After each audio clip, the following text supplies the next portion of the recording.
Hello everyone. इस video में हम योगा के 8 स्टेजेस के बारे में देखेंगे। The 8 stages of yoga are yama, niyama, asana, प्राणायाम, प्रत्याहार, धारणा, ध्यान एंड समाधि। यम जो है वो इंक्लूड करता है universal moral and ethical commandments को। There are 5 yamas. अहिंसा, अहिंसा का मतलब होता है किसी को भी हर्ट नहीं करना, किसी को भी फिजिकल या फिर तो मेंटल पेन नहीं देना और वायलेंस को अवॉइड करना। सत्य, सत्य का मतलब होता है रियलिटी। असत्य, असत्य का मतलब होता है कि चोरी नहीं करना। प्रैक्टिशनर जो है वो अपने डिजायर को कंट्रोल करेगा और उसे जो चीजें चाहिए उसे वो रिड्यूस करेगा। ब्रह्मचार्य, ब्रह्मचार्य का मतलब होता है कि सेक्स लाइफ को कंट्रोल में रखना। अपरिग्रह, अपरिग्रह का मतलब होता है कि चीज़ों को कलेक्ट कर कर नहीं रखना। हमारे पास उतनी ही चीज़ें होनी चाहिए जितनी की हमें ज़रूरत हो। नियम, योगा का जो सेकेंड स्टेप है वो है नियम। नियम 5 तरह के होते हैं। नियम वो रूल्स है जो कि सेल्फ प्योरिफिकेशन में हेल्प करते हैं। पहला है स्वच्छ,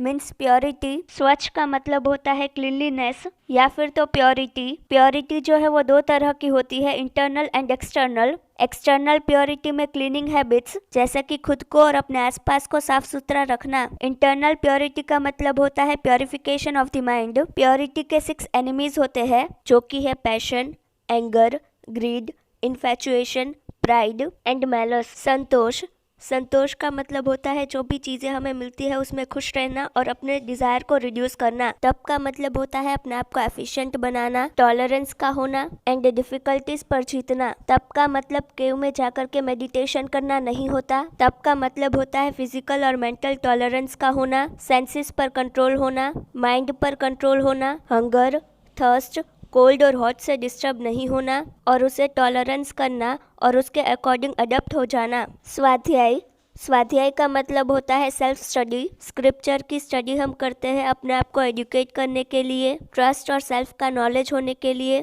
हमें सेल्फ स्टडी अपनी कैपेसिटी के अकॉर्डिंग, अवेलेबिलिटी ऑफ टाइम और एज के अकॉर्डिंग करनी चाहिए। ईश्वर प्रणिधान, ईश्वर प्रणिधान का मतलब होता है वर्शिप ऑफ गॉड। यम और नियम की प्रैक्टिस करने से ईगो और डिजायर जो है वो रिड्यूस होगा और हमारे माइंड में सत्वगुण जो है वो डोमिनेंस होगा और ये हमारे माइंड को स्टेबिलिटी और कंसंट्रेशन देगा। आसन, आसन का मतलब होता है प्रोलॉन्ग टाइम तक पोस्चर को मेंटेन करना by placing hand, feet and body trunk in a particular posture. इसमें कॉन्शियसनेस इन्वॉल्व रहता है और सेंसेशन इन्वॉल्व्ड रहता है। आसन हम इसलिए करते हैं ताकि हम हमारी बॉडी और माइंड को प्योरीफाई कर पाए। आसन करते वक्त हम हमारी बॉडी की बहुत सारी सिस्टम को इंक्लूड करते हैं जैसे कि musculoskeletal, digestive, circulatory, respiratory, hormonal, glandular, nervous and other body system. जो लोग आसन करते हैं वो फिजिकल डिसेबिलिटी से ओवरकम हो सकते हैं, मेंटल डिस्टर्बेंस रिड्यूस होता है और उनके लिए स्पिरिचुअल प्रैक्टिस के गेट ओपन हो जाते हैं। बॉडी और माइंड में वो फ्रेशनेस और लाइट को महसूस कर पाते हैं। आसन जो है वो कैसे और किस तरीके से करना है उसके लिए माइंड जो है वो अलर्ट होना चाहिए,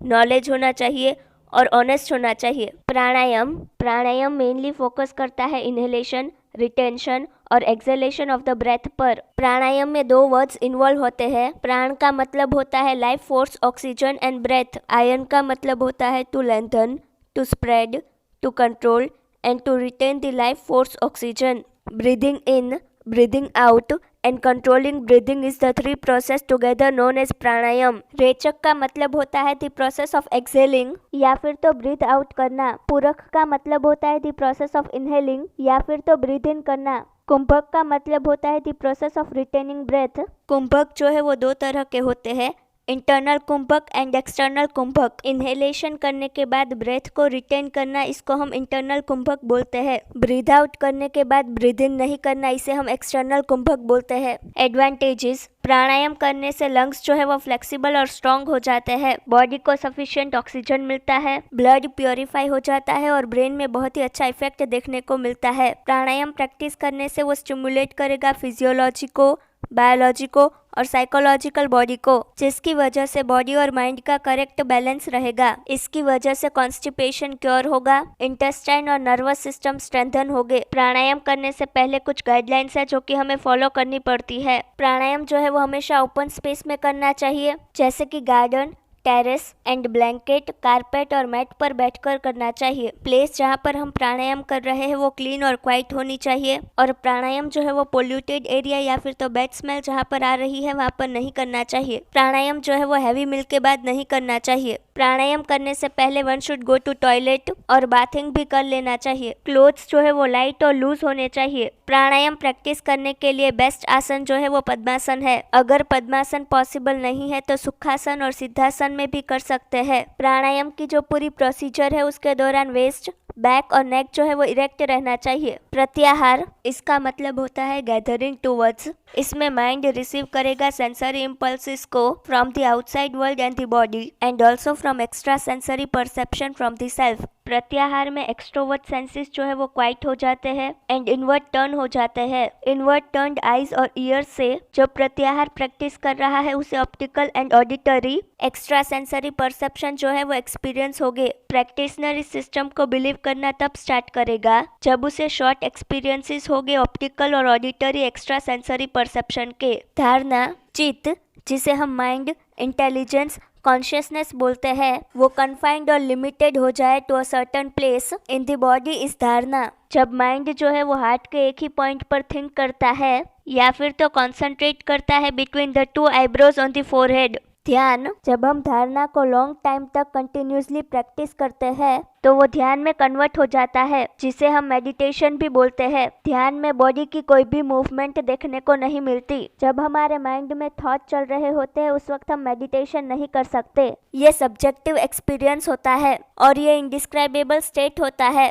ध्यान करने से हमारी सारी टेंशन रिलीज हो जाती है। मेडिटेशन करते वक्त एनर्जी का जो फ्लो है वो कंटिन्यूस और स्टेबल होता है। जो भी पर्सन ध्यान की प्रैक्टिस कर रहा है उसे स्पेस और टाइम की अवेयरनेस नहीं रहती। समाधि, जब इंडिविजुअल की अवेयरनेस जो है वो एब्जॉर्ब हो जाती है in the object of meditation, उसकी कॉन्शियसनेस और आइडेंटिटी जो है वो लूज हो जाती है और इंडिविजुअल जो है वो ऑब्जेक्ट के साथ एक हो जाता है। इंडिविजुअल की कॉन्शियसनेस जो है वो मर्ज हो जाती है in the object of meditation is a total consummation. इसे हम समाधि बोलते हैं।